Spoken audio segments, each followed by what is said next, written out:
Our story begins over 75 years ago. A time when our world was devastated by the forces of Nazism and their quest for world domination.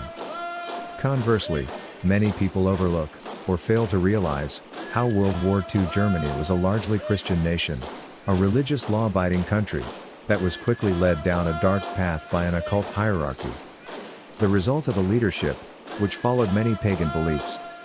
Cleverly, the free will of this nation was overpowered by Adolf Hitler's relentless philosophies, his creeds and his dogma. Hitler's occult ideology saw racial purity as the key to Germany's destiny. This soon became a new religion based on obedience, power and the cult of the leader, with Hitler himself revered as their own messianic savior. No one was immune, as Hitler forced the children of his nation to take up his cause.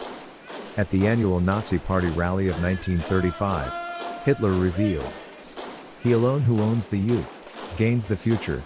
So, how could a Christian nation go down such a dark and appalling path?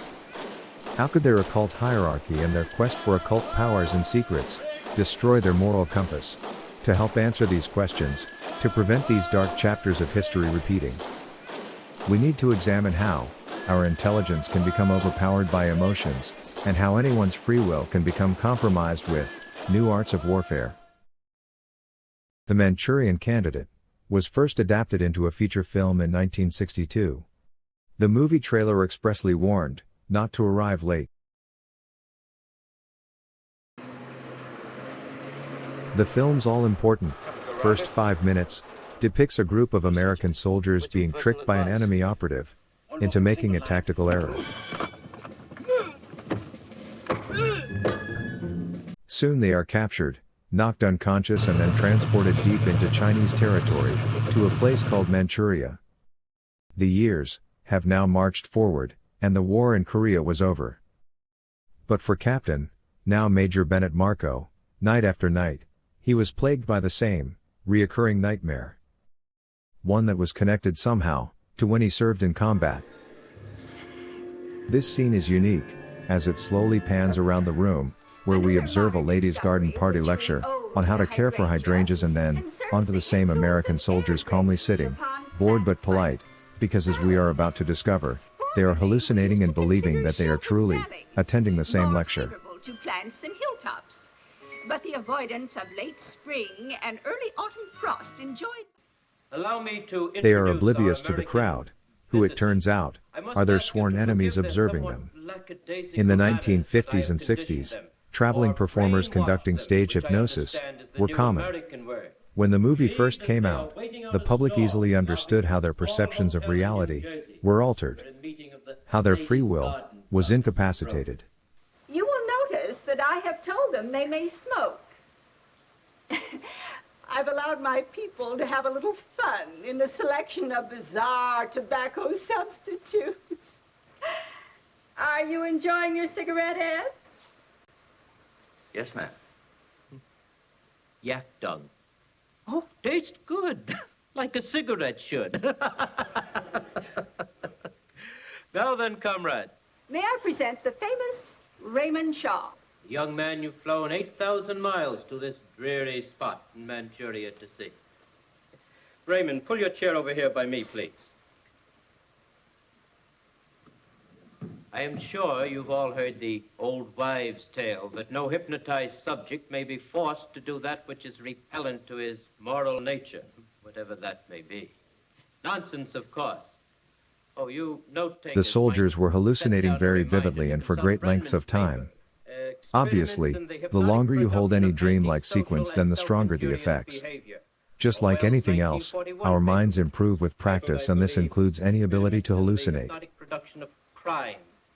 Or, of course, Andrew Salter's remarkable book, Conditioned Reflex Therapy, to name only 3. Tell me, Raymond, have you ever killed anyone? No, ma'am. Not even in combat? Yes, ma'am, I think so. Of course you have, Raymond. Raymond has been a crack shot since childhood. Marvelous outlet for his aggressions. May I have the bayonet, please? Not with the knife, with the hands. With the hands? Here, have him use this. Ah, da, da.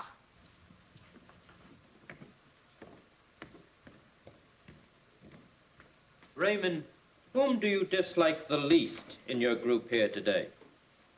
The least? That's right. Well, I guess Ed Mavoli, ma'am. Ah, that's better. Now then, Raymond, take this scarf and strangle Ed Mavoli to death. Excuse me, ma'am. Mm-hmm. Pardon me.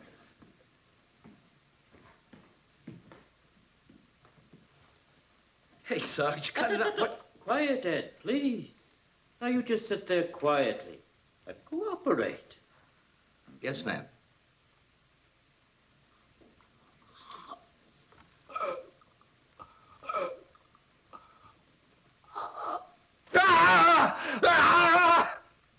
To witness Sergeant Raymond Shaw strangle and kill his comrade, at Dr. Yen Lo's order, seems ludicrous, but to many others who feared hypnosis and its possible dark sides, the movie revealed enough realism to make the whole concept of bypassing or even hijacking a person's free will somewhat plausible. 5% of the population can be described as extremely suggestible. What can you make them do? Anything. In the spirit of fairness, plausible hypnotic accounts, made in Hollywood, are one factor, while actual hypnotic events are another. True, detailed accounts matter. Our story now changes and begins with how I was subjected to a series of covert hypnotic experiments while I was a child. These experiments were conducted while I was in elementary school. I was almost 7 years old, and here's what I remember. Our school day began with our class moving downstairs into the basement lunchroom. A film projector had already been set up, and we were going to see a film. At first the metronome seemed harmless, comical even. Some of my classmates even rocked their heads left, then right, in unison with it. Soon, however, they stopped. The man in the film was talking about stuff that seemed far more suitable for high schoolers. I found the metronome annoying and so I shielded it from my view, as best as I could. After the film finished, the man who ran the film projector asked us if anyone wanted to use the washroom. I was the only one who wanted to get far away from such a boring film. Later, my teacher told me I would have to see it again. Tell your mother that you will need to stay a bit late tomorrow, she advised. That following afternoon, I saw it once more and alone. Again, trying my best to concentrate on that man's dialogue, I squinted my eyes and shut out the metronome. Eventually, the film ran out and with no one else in the room, I unplugged the projector and then went to the next room to tell teacher, the film was over. A year later, I would be singled out again. This time, during our morning school recess, a boy from another class seemed to know what was going on. It would be another hypnosis film and he mocked me for having to see it, once more. I went to the basement lunch room, just like that first time. This time, I was joined by 3 other kids, new to our school. Our film was different. There was no visible metronome and the projector was a bit faulty. I could see parts of the metronome wand spliced into the film. When the film ended, the man running the projector stated loudly, "You have been hypnotized and there is nothing to fear about hypnosis." Afterwards I thought to myself, they could have written that, on a blackboard, just as easily. Mysteriously, 2 months later, in November, President John F. Kennedy was shot by a man who has been widely called a programmed assassin, Lee Harvey Oswald. He moved to Russia and then returned to Texas where he just happened to have the perfect perch from which to make his infamous shot, from the Texas School Book Repository. The ideal spot, overlooking Kennedy's parade route. How could all of this have happened? And then of course, there was his own assassination 2 days later, at the hands of Jack Ruby.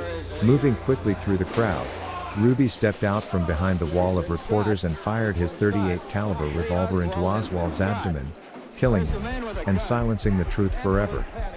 Once more, everything seemed to fall perfectly into place for evil, leaving the world in disbelief. Don't forget, less than 5 years later, America faced yet another high-profile assassination. President John Kennedy's younger brother Bobby was killed by Sirhan Sirhan, a man who to this day claims he was hypnotized with his free will hijacked and then forced into committing his crime. The theory that a single bullet struck down both the president and the governor, for example, has too much of the long arm of coincidence about it for us to be entirely comfortable. The subject of hypnosis would appear once more in my senior high school. This simple back-and-forth banter had far more serious undertones than what anyone could ever realize. The sales pitch was to attend a seance and see what your future might hold. Their emphasis was two-directional. How they could reveal stuff from your early childhood, things that you had long forgotten about. But they could even go beyond that. They could even reveal any past lives you might have pre-lived. Certain students boasted about how gifted these people were. Then there was the other direction, towards the future. They were so sensitive that they were able to foretell your whole future, right up until your own death. The adults, conducting their seance, are very good at it. I don't know how they do it, but they sure blew my mind. You just got to be willing to be hypnotized, that's all. The conversations and the boasts progressed. If what they show you is possible, then you might be able to change certain things. Even bad things, and even avoid an early death. Who wants to die at 17? Think about it. You could go through 12 years of book reports, tests, and detentions, only to die a week or two after you graduate. Not me. Other conversations became humorous. You might even avoid getting your girlfriend pregnant, or even be able to see what your wife would look like in 20 or 30 years from now. Or, in your case, Joey, if you keep doing the things that you do, it will be your cellmates. As one classmate joked with another. This story will continue on part 2. An upload link is provided in the description that accompanies this video.